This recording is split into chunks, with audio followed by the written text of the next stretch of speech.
Matapos ang nakamamatay na survival sa loob ng dungeon, isang bagong yugto ang bubungad kay Memoritoka, ang malupit na mundo sa labas. Ngunit ang mundong ito ay hindi lang puno ng pag-asa. Sa labas, mas mapanganib, mas marahas, at mas mabangis. Ito ang pagpapatuloy ng kwento ng lalaking itinapon pero muling bumangon bilang isang halimaw. Sa simula ng kwento, hinarap ni Seras ang mga miyembro ng Ashinto at inalis niya ang kanyang maskara. Agad siyang nakilala ng mga ito bilang si Seras Ashrain. Ipinakilala naman ng leader ng Ashinto ang kanyang mga kasamahan, si Berga, ang kanyang kapatid na si Vargan, at isa pa nilang kapatid na si Zarash na pinatay na noon ni Touka.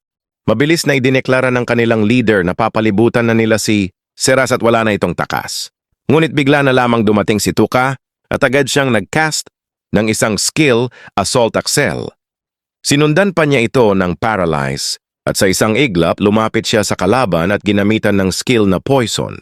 Agad na bumagsak ang mga tauhan ng Ashinto. Inutusan ni Touka si Seras na magtungo kina Eve at Liz upang ipabatid ang kasalukuyang sitwasyon. Dumating si Eve upang tumulong kay Touka sa pakikipaglaban sa mga natitirang humahabol. Sa kanilang pagharap sa Duke Xuan, sinubukan ni Touka gamitin ang Paralyze ngunit ayon sa system, naabot na niya ang minimum requirement para sa skill na yon. Kaya napilitan siyang gumamit ng isa pa niyang kakayahan, ang Dark. Habang ginagamitan ni Touka ang mga kalaban ng Dark skill, si Eve naman ang tumapos sa mga natitirang sundalo.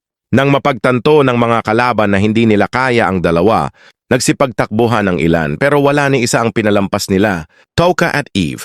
Maging ang Duke ay hindi rin nila pinatawad, agad nila itong pinatay. Matapos ang madugong laban, agad na umalis ang grupo at nagtungo sa lugar ng Forbidden Witch. Samantala, ipinakita rin ng hari na tila nagulat matapos makatanggap ng ulat, hindi na nakabalik.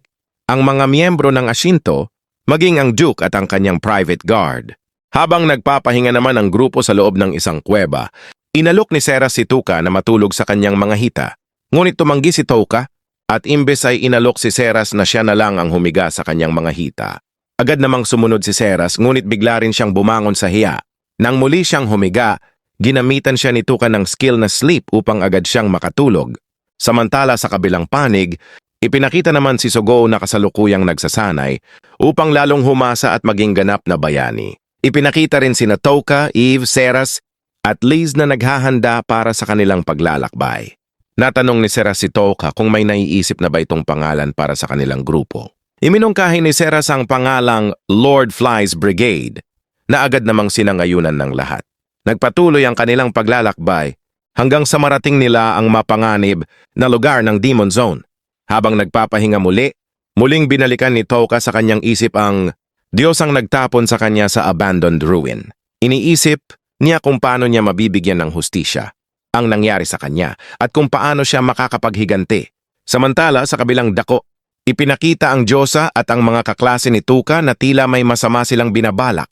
Sa isang mundong puno ng pagtataksil, paghihiganti at kalupitan, patuloy na lumalaban si Touka hindi lang para sa sarili, kundi para sa mga kasama niyang naniwala at kumakapit sa kanya. Pero sa dilim ng kanilang landas, anong kapalaran ang naghihintay sa kanila sa Demon Zone? At ano ang tunay na layunin ng Diyosa sa likod ng lahat ng ito? Abangan ang susunod na yugto ng kwento ng lalaking itinapon. Ngunit, muling bumangon bilang pinakamalupit na halimaw sa mundo ng mga bayani.